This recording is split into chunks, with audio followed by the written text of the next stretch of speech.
Story 1. The Thing I Saw Under the Water. A few years ago, my friends and I went on a weekend trip to a lake out in the mountains.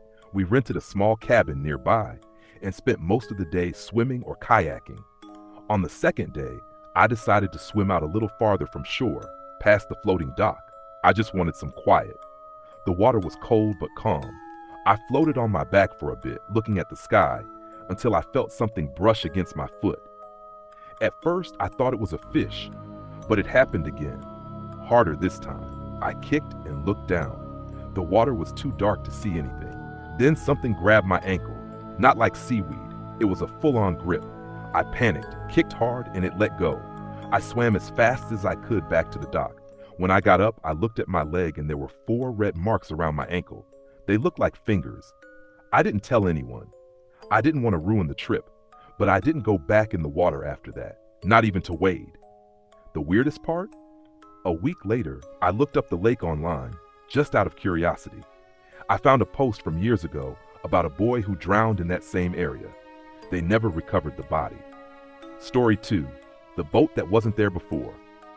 Last summer, I went camping with my cousin at this quiet lake deep in the woods.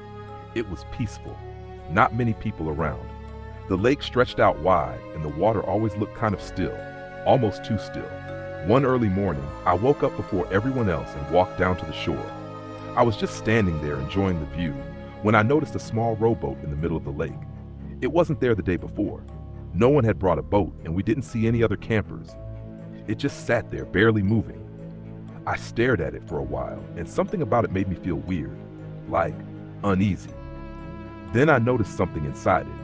A figure, just sitting there, not rowing, not moving, just facing our side of the shore. I thought maybe it was a dummy or something, but I blinked and the boat was suddenly closer, still not moving, just closer. I turned around and walked straight back to the tent. Didn't say anything. When I went back later with my cousin, the boat was gone. We never saw it again the rest of the trip. I still think about it though, like something was watching me and it wanted me to notice. Story 3. The Sound Beneath the Dock. My friend's family owned this old lake house, and we'd stay there during summer break.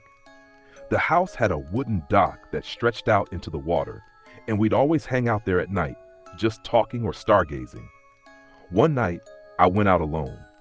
Everyone else was inside watching a movie. I wanted a break, so I sat at the end of the dock with my feet in the water. After a few minutes, I started hearing this sound underneath me. It wasn't the usual creaking of wood or splashing. It was more like whispering, but muffled, like it was coming from under the dock or from inside the water. I held my breath and leaned down a little. The whisper stopped. Then I swear I heard a splash, like something big dropped into the water behind me. I turned fast, but there was nothing. When I looked down, a small handprint was on the wood beside me. Wet, like a kid had touched the dock, but I was alone. I jumped up and ran back to the house. I didn't sleep much that night. I never sat on that dock alone again. Not after that. Story 4. The Eyes by the Shore. We were at a late-night bonfire near this lake. A group of us just hanging out telling stories. Everyone was focused on the fire and snacks, but I needed to pee, so I walked off a bit toward the edge of the trees by the lake. As I stood there, I noticed something across the water. At first, I thought it was just a shadow, but then I realized it was a figure standing right at the edge of the opposite shore. It was hard to see, but I swear it had glowing eyes. Not bright, just faint, but enough that I could tell it was looking directly at me. I froze. I didn't move.